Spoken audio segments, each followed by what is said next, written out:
معافی مطلب ایکسٹرا جو بھی ضرورت اصلیہ کے علاوہ بچ جائے، اسلام کے آغاز میں تھا آیت زکات میں، اسے کیا کرنا، اسے منسوخ کر دیا۔ آگے دیکھیے تو اللہ پاک جو ہے آیتوں کو بیان اس لیے فرماتا تھا کہ آپ دنیا میں بھی غور و فکر کریں اور آخرت میں بھی غور و فکر کریں، سڈنلی فتوا نہ لگا دیں، غور کریں اللہ پاک کہہ رہا ہے۔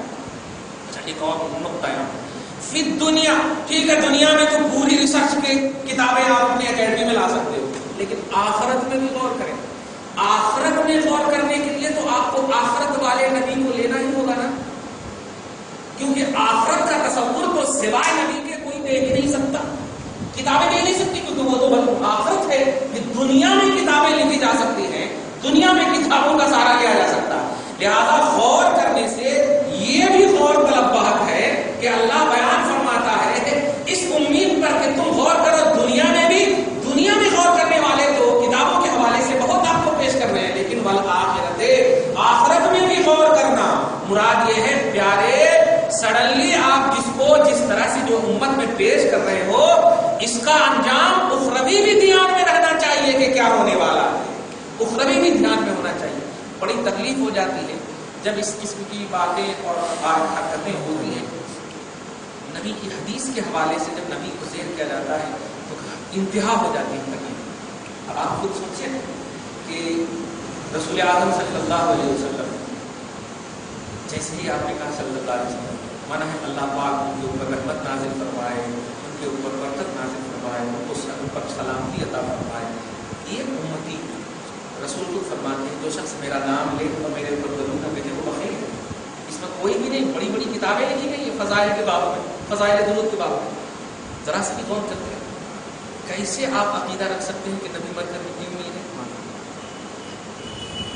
جو امتی نبی کا نام لیتے ہی اللہ سے یہ ریکویسٹ کرے اے اللہ ان پر رحم فرما، ان پر درود نازل کر، ان پر رحمت نازل کر، ان پر سلامتی نازل کر، جو مل جائے گی مر کر مٹی میں معاذ اللہ ختم ہو جائے گی، ان پر رحم کا کیا تصور ہے؟ چھوٹی سی بات ہے، انسان زائد مر جائے تو اب مرے ہوئے اس پر رحم کریں گے؟ رحم کا تصور تو زندہ پر ہوا کرتا ہے نا، سلامتی کا تصور تو زندہ پر ہوا کرتا ہے، جو مر جاتا ہے ان کے لیے دعا کی جاتی ہے، ان پر رحم ہے۔ صلی اللہ علیہ وسلم، اے اللہ ان کے اوپر رحمت نازل فرما، ان کے اوپر، ان کو رحم نہیں، ان کے اوپر رحمت نازل فرما۔ اس کا مطلب ان کا رہنا ضروری ہے تاکہ رحم ہو اللہ، ٹھیک ہے نا؟ ایسا امتی بنا بہت تکلیف ہو جاتی ہے۔ اس لیے اللہ پاک فرما رہا ہے کہ دنیا میں ریسرچ کرنے والوں، تفکر اور فکر کرنے والوں سنو، صرف دنیا ہی تک اپنی فکر اور اپنی ریسرچ کو دی اینڈ مت کرنا، والآخرت، آخرت کو بھی تصور میں رکھ کر کے فکر پیش کرو۔ آگے وَيَسْأَلُونَكَ عَنِ الْيَتَامَىٰ، اس آیت کریمہ آیت نمبر 220 میں فرماتا لوگ آپ سے پوچھتے ہیں یتیموں کے بارے میں۔ کمال یہ ہے کہ کوئی ایسی آیت نہیں ہے جس میں ڈائریکٹ یہ مسئلہ ہو کہ لوگ قرآن سے تلاشتے ہیں، لوگ قرآن سے دیکھ کر مسئلہ اخذ کرتے ہیں، لوگ یہ کرتے ہو یعنی کتاب سے پوچھتے ہیں، نہیں یسألونک، اور کا تو اتنے اچھے سے سمجھ گئے ہیں آپ کے کیا کہنا، یسألونک، لوگ آپ سے پوچھتے ہیں حبیب مکرم، کمال ہے، آپ سے پوچھتے ہیں حبیب مکرم، مسئلہ مطلب کتاب کا اعتبار، کتاب کا اعتماد یہ ذات محمدی کے بعد ہے، آپ سے پوچھتے ہیں، پہلے ہے کتاب میں یہ بات لیکن پوچھتے ہیں رسول سے، کمال ہے، کتاب میں نازل ہو گئی تو کتاب سے پوچھنا چاہیے نہ جا کے، لیکن نہیں، وہ جانتے ہیں کہ کتاب کی تشریح کا نام محمد رسول اللہ ہے، کتاب کیا ہے کیسے ہے مجھے نہیں معلوم، رسول آپ سے پوچھتے ہیں عن الیتامیٰ، یتیموں کے بارے میں، قل اصلاح لہم خیر، حبیب مکرم کہیے کہ ان کے لیے اصلاح، خیر خواہی، اچھا چاہنا، خیرن، بہت بہتر ہے، یتیموں کے بارے میں اچھا چاہنا بہت بہتر ہے۔ کمال ہے، کتنا بڑا مسئلہ ایک لائن سے ملتا جا رہا ہے، لیکن اس مسئلے میں نبی کو لا کر کے واقعی امتی کو ایک عظیم پیغام دے رہا اللہ۔ یتیموں کے بارے میں پوچھتے ہیں، یتیموں کے ساتھ کیا کرنا، کیسا سلوک کرنا، کیا کرنا، تو اللہ نے کہہ سکتا نا میں کہہ رہا ہوں یتیموں کے بارے میں، لیکن حبیب آپ کہیے کہ میں کہہ رہا ہوں کہ ان کے ساتھ بھلائی کرنا، کمال ہے، آپ کہیے کہ ان کے ساتھ بھلائی، ان کی خیر خواہی کرنا، یہ بہت ہی بہترین چیز ہے۔ ہوتا کیا تھا یہ آیت کریمہ،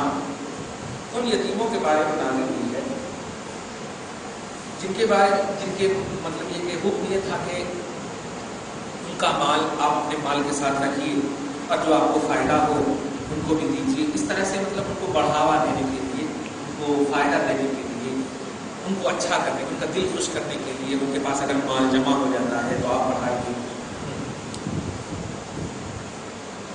لیکن کبھی کبھی ایسا ہو جاتا تھا کہ گھٹ جاتا تھا، کوئی ایسا تصور آ جاتا تھا کہ نہیں وہ ملا ہے تو ایسا ہو گیا ویسا ہو گیا. اسی کی رد کی آیت کریمہ نازل ہوئی ہے. نہیں، تم ایسا مت سمجھنا کہ اس کی وجہ سے ایسا ہوا.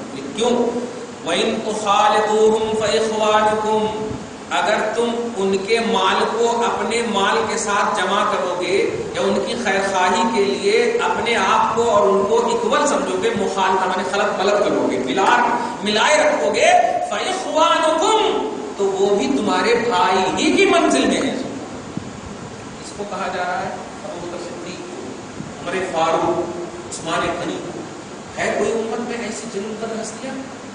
صحابہ کرام کی ان عظیم ہستیوں کو کہا جا رہا ہے اے عظیم ہستیوں، یتیموں کے مالوں کو اپنے مالوں کے ساتھ ملا کر رکھو کیونکہ یہ تمہارے بھائی ہیں.